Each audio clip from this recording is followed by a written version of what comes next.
Randonner en presqu'île de Crozon, c'est découvrir la face cachée de ce bout du monde, sauvage et préservé. Car en dehors de l'accès par la mer, des centaines de criques, de falaises et de plages se cachent à la vue des routes. Mais rassurez-vous, à pied, à cheval ou en VTT, tous les moyens sont là pour vous dévoiler ces trésors. Et l'accessibilité n'est pas un problème, que vous soyez en famille ou tout simplement bien chargé, la rando à dos d'âne est faite pour vous. L'idée donc c'est de partir sur la demi-journée par exemple avec un âne. Donc ça demande une petite préparation. Ils font le pansage de leur animal, ils le brossent, ils l'équipent. On voit l'itinéraire ensemble, une proposition de petit parcours et ils partent pour la demi-journée. Des balades de plusieurs jours sont également possibles. Une autre manière de découvrir la presqu'île à son rythme et sans fatigue. L'âne peut porter jusqu'à 40 kg. Ça permet de bien répartir l'effort sur l'ensemble de la journée, entre l'âne et puis la marche. Et puis on a les logements le soir, le petit déjeuner de pension complète en fait. On a besoin de s'occuper de rien. Pour ceux qui préfèrent marcher en groupe, cette association vous propose de les rejoindre chaque mercredi soir.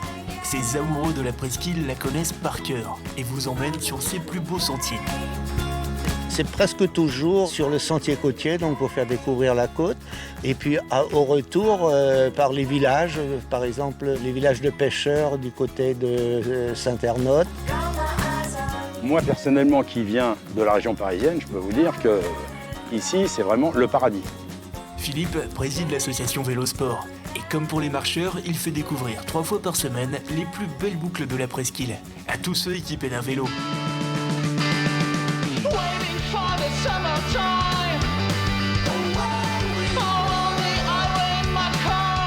C'est un terrain de jeu parfait.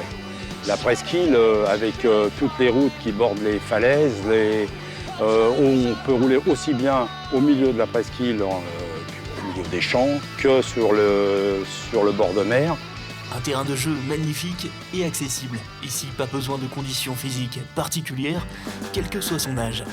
Beaucoup de gens hésitent en fait, passé avec 45 ans, à se mettre à des activités comme ça, alors qu'il n'y a aucun souci. On a des cavaliers qui ont plus de 60 ans et qui continuent à pratiquer l'équitation régulièrement. Entre les locaux et les gens qui viennent en vacances là régulièrement, on remarque qu'il y a des amitiés qui se créent et des gens qui gardent des relations hormis la structure équestre. Un avis partagé par Jean-Louis, VTTiste en vacances sur la presqu'île. J'effectue des sorties rando avec le club de Crozon-Morgat. Un petit club très sympathique, une bonne ambiance, et ils me montrent, ils m'apprennent, et ils me font découvrir un peu tous ces sentiers fantastiques, et j'en découvre chaque année.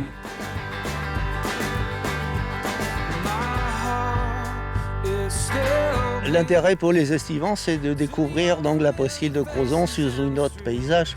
Si on ne marche pas dans la presqu'île, on ne découvre à peine le quart de la presqu'île. Donc les gens viennent et puis également, à la fin, on se retrouve comme tout à l'heure, on va boire un pot et un verre de cidre et puis une galette bretonne. Et ça permet la convivialité aussi de se rencontrer. Vous l'aurez compris, la randonnée ici, c'est la découverte des paysages, mais aussi des habitants. Quelle que soit la pratique, il s'agit d'une rencontre, d'une vraie, avec la presqu'île de Crozon.